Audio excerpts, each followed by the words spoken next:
Hello बच्चों, मैं RJ नवाती हमारे अपने यूट्यूब चैनल जय श्री राम स्कूल बेलपेट में आप सभी का स्वागत करता हूं।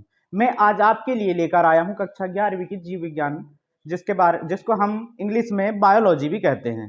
आज आपको इनकी परिभाषा डेफिनेशन बताऊंगा कि जीव विज्ञान की उत्पत्ति कैसे हुई, जीव विज्ञान किसे कहते हैं और इनकी शाखाएं कितनी होती हैं। तो चलो देखते हैं बच्चों कि आज जीव विज्ञान होता क्या है, बायोलॉजी होती क्या है। तो आपको बता रहे हैं जीव विज्ञान की परिभाषा। ठीक है, विज्ञान की वह शाखा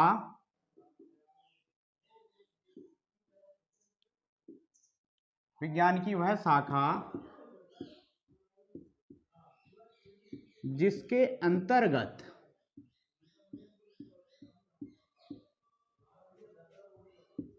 सभी जीवों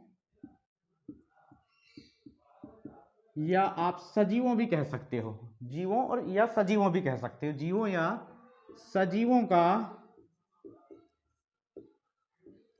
अध्ययन किया जाता है,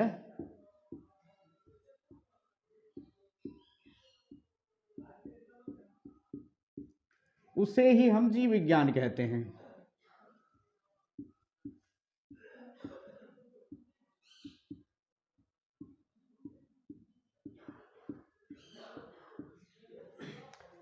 प्यारे बच्चों, देखे आपने जीव विज्ञान की परिभाषा क्या है। जीव विज्ञान विज्ञान की वह शाखा जिसके अंतर्गत सभी जीवों या सजीवों का अध्ययन किया जाता है, उसे हम क्या बोलेंगे, जीव विज्ञान।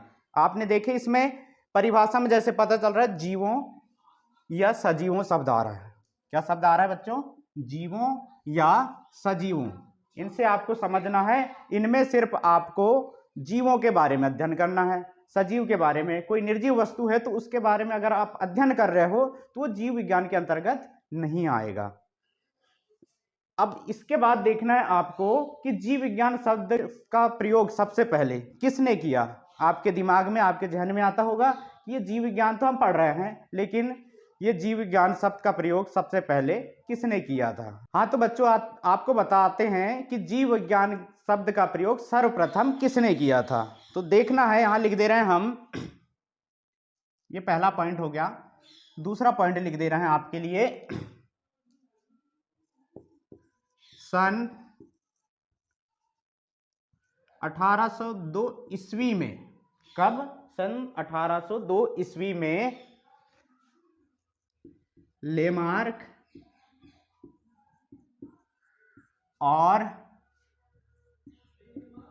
ट्रेविरेनस नाम के जो दो वैज्ञानिक थे, इन्होंने सर्वप्रथम जीव विज्ञान शब्द का प्रयोग किया था। आप बोल सकते हो सबसे पहले जीव विज्ञान किसने बोला था, तो आप बताना कि लेमार्क और ट्रेविरेनस ने सबसे पहले जीव विज्ञान शब्द का प्रयोग किया था, बोला था। अब देखते हैं जीव विज्ञान किससे मिलकर बनी है, इसकी उत्पत्ति कैसे हुई है बच्चों। तो अब आपको बता रहे हैं जीव विज्ञान शब्द की उत्पत्ति कैसे हुई है।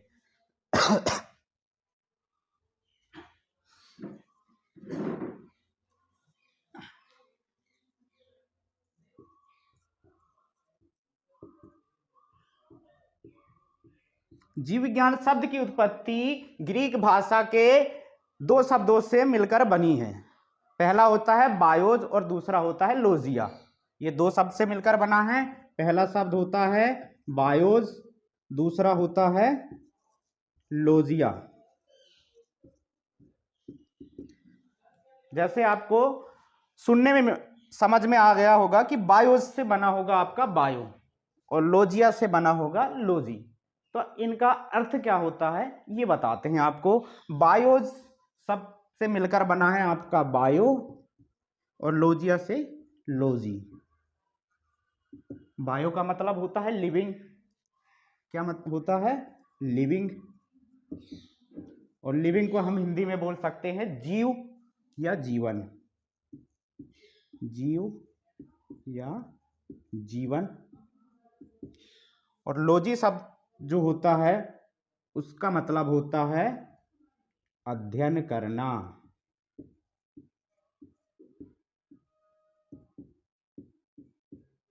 हिंदी में अध्ययन करना हो जाता है, इंग्लिश में आप देखोगे तो स्टडी हो जाएगा। स्टडी। जैसे समझ में आ गया, बायो मीन्स होता है लिविंग और लॉजी मीन्स होता है स्टडी, टू स्टडी, उसके बारे में अध्ययन करना। तो इनको दोनों को मिलाकर आप जोड़ोगे तो क्या जाएगा, जीव या जीवन का अध्ययन करना ही क्या कहलाएगा, बायोलॉजी या जीव विज्ञान कहलाएगा। हाँ तो बच्चों, आपको अभी बताया गया कि जीव विज्ञान की परिभाषा क्या होती है, ये आपको पता चल गया होगा। जीव विज्ञान शब्द का प्रयोग सर्वप्रथम किसने किया था, ये पता चल गया। जीव विज्ञान की उत्पत्ति कैसे हुई है, कौन से शब्द से हुई है, ये भी पता चल गया। अब देखते हैं जीव विज्ञान के जनक, जिसे हम हिंदी में पिता बोल सकते हैं। जनक हिंदी शब्द है, लेकिन आपको शुद्ध हिंदी में पिता बोल सकते हो, तो आप समझ जाओगे। जीव विज्ञान के जनक कौन है, तो आपको याद रखना है, जीव विज्ञान के जनक जो है अरस्तु हैं।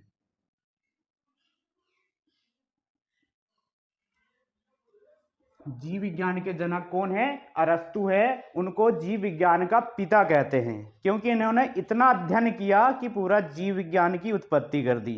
पिता वही होता है जो अपने बेटे को जन्म देता है, तो जीव विज्ञान को जन्म किसने दिया, अरस्तु जी ने दिया, इसलिए उनको जनक कहते हैं। अब देखते हैं जीव विज्ञान की शाखाएं कितनी होती हैं।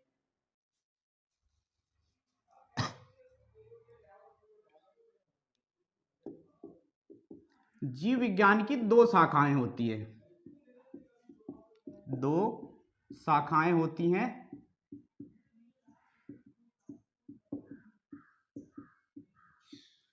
पहला होता है आपका वनस्पति विज्ञान,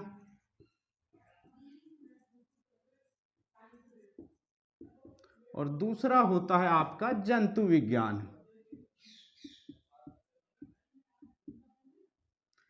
तो बच्चों, आपने देखा कि जीव विज्ञान की शाखाएं कितनी होती है, दो होती हैं। पहला आपका हो गया वनस्पति विज्ञान और दूसरा हो गया जंतु विज्ञान। तो अब देखना है वनस्पति विज्ञान किसे कहते हैं और जंतु विज्ञान किसे कहते हैं। तो वनस्पति विज्ञान की परिभाषा बता दे रहे हैं आपको, जीव विज्ञान की वह शाखा जिसके अंतर्गत पेड़ पौधों का अध्ययन किया जाता है, उसे हम वनस्पति विज्ञान कहते हैं। बच्चों क्लियर हुआ, जीव विज्ञान की वह शाखा जिसके अंतर्गत हम पेड़ पौधों का अध्ययन करते हैं, उसे हम वनस्पति विज्ञान कहते हैं। अब वनस्पति विज्ञान के जनक कौन होते हैं, अब आपको बता दिया गया पहले कि जीव विज्ञान के जनक हमारे अरस्तु जी हैं। अब ऐसा तो नहीं हो सकता कि जो जीव विज्ञान के जनक हैं वही वनस्पति विज्ञान के जनक हो, तो इसके जनक दूसरे हैं। तो आप देखना है वनस्पति विज्ञान के जनक कौन हैं, तो इनके जनक जो हैं थियोफ्रेस्टस हैं।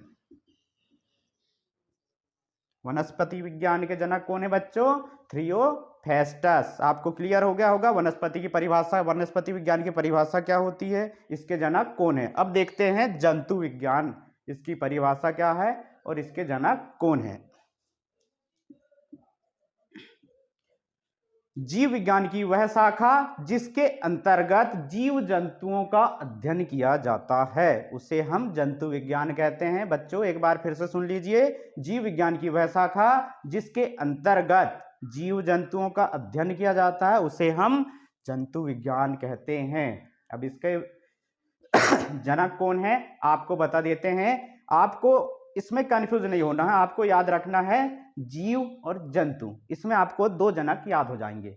जीव से आपको आ जाएगा जीव विज्ञान के जनक अरस्तु जी हैं, और जंतु से पता चल जाएगा कि जंतु विज्ञान के जनक कौन है।